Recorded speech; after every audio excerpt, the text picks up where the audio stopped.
Urriaren 2 eta 3 Barakaldoko Bek erakustazokan, 5. Egurtek antolatu zuten. Zurezko arkitekturaren eta eraikuntzaren nazioarteko foroa. Kalitate eta elikagaien industria saileko zuzendari Peli Manterolak inauguratuta, aurten topaketa kontzeptu zabalagoa planteatu dute. Besteak beste, nazioarteko txostenak, biltzar programa, erakusketa, enpresa topaketak eta jardunaldiak izan baitira. Industria sektore ugari bultzatzen dituzten joera abanguardistak, berrikuntzak eta ideia berriak lotu nahian, Bek erakustazokak, nazioarteko feriak, erakusketak eta biltzarrak aterpetzen ditu. Ezin konta ala ekimenen bitartez, espazio bat eskaintzen dio lehen mailako sektoreari, handiak baitira gaur egungo egunetara egokitzeko etengabe egiten dituen ahaleginak, bere betiko ezaugarriak galdu gabe. Eta Egurtek horren adibide ona da.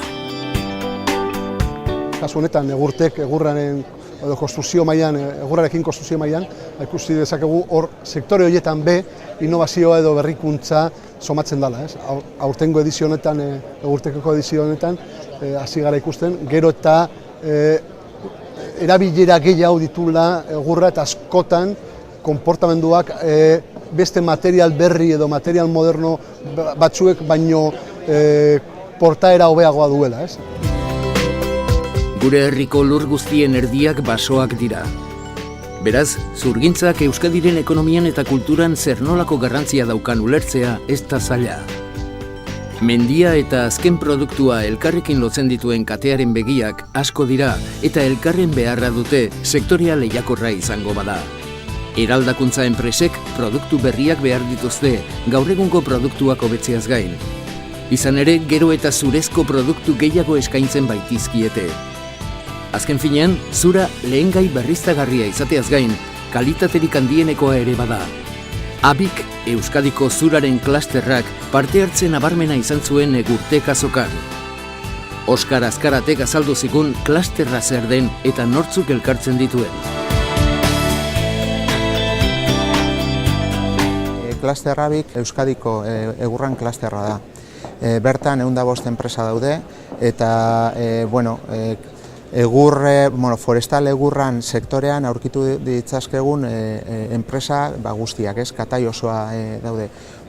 Basoen jabetatik, bigarren transformazioko azkenengo enpresetara arte.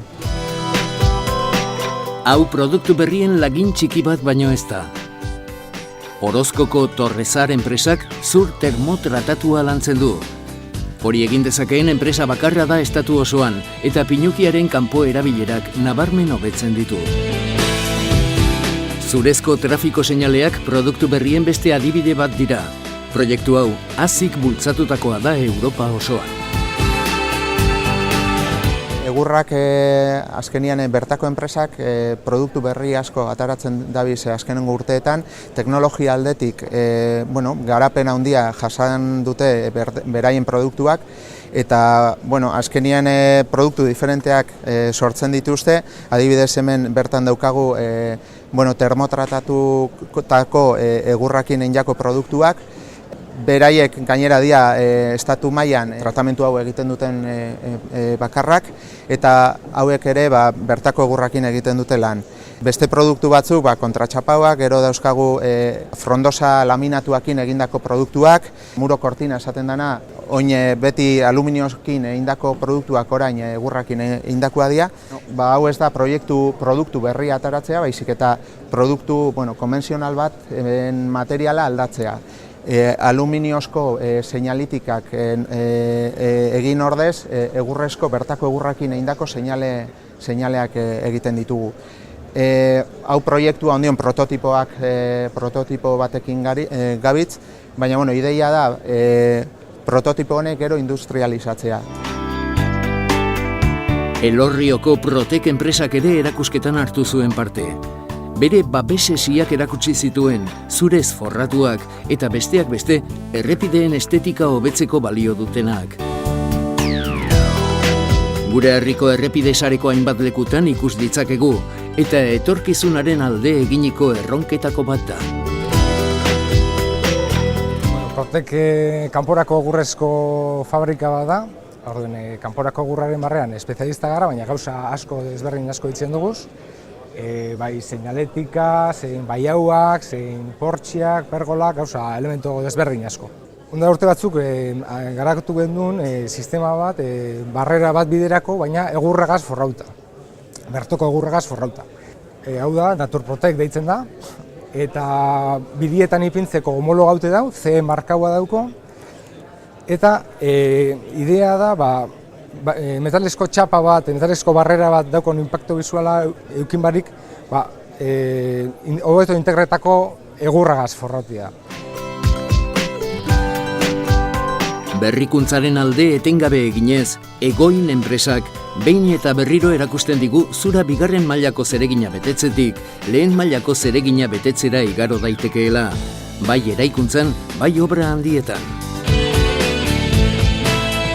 Animatzen joan izen gara azken urtiotan, azken 6 urtietan arkitektueri ez bakarrik egurra erabiltzea baserrietan, ero bizitza unifamiliartan, baizik eta eraikin publikoetan, ero terziarioetan ere egurra erabiltzea, bai egur laminatua, bai egur kontralaminatua, ez bakarrik izateko egurra eraikin baten parte, baizik eta izatea eraikin osoa egurrezkoa, hau da, zimentazio kota batetik hasi eta bere osotasunean egurrezko sistemakin eraiki ahal izateko edifizio bat, eskola bat, unibertsitatea bat, udaletxe bat, ospital bat, bizitza bloke bat. Programaren barruan, Egurtek arkitektura sariak ere banatu ziren. Tokiko zuraren atalean, lehen saria Beñat Saratxagaren eta Gentzane Goikuriaren Gorbeialdeko baserria izeneko lanak irabazi zuen.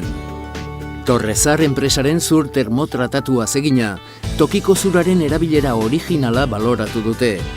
Garaikidetasuna estilo librean espresatzen du, arkitektura tradizionalari uko egin gabe. Iraunkortasunari jarraiki eginiko lana da, eta bide batez, karbono dioxidoaren aztarnak nabarmen murrizten ditu. Lortu dugu etxe inguruko kasi zurarekin egitea, eraikinaren inguruan lan egiten duen enpresa batekin, Orozkon lan egiten duen enpresa batetan tratatu egin da oso tratamendu bereziarekin gainera zura, eta hori gehiago irauteko eta benetan hori oso alderdi garrantzitsua izan da proiektuan, eta gaude oso pozik gaina hori azkenean saritua izan dela ere, hemengo zurarekin eta hemengo jendearekin eta lan egin dugulako. Egurtek azokan networking esparruaren barruan etorkizuneko proiektu bat nabarmendu zen. Euskadiren eta Kanadaren arteko lankidetza. Bi herrialdeok iraunkortasunaren aldeko ideiak dituzte eta zuraren erabilera lehenesten dute. Elkarlanaren oinarriak finkatzeko lehen hartu emanak beharrezkoak dira. John Allen, Kanadako enbaxadorea, iritzi berekoa da. Hemen gaude Kanadaren eta Euskal Herriaren arteko elkarlana sustatzeko. Zurgintzan, basogintzan eta elkarlanean aritzeko gauza asko dauzkagu. Kanadan esperientzia handia daukagu.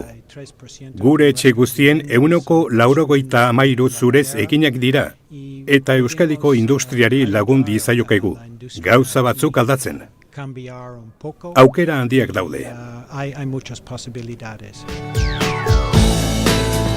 Bittor Oroz, Eusko Jaurlaritzako nekazaritza eta landa garapeneko sailburu ordeak ere berdin pentsatzen du.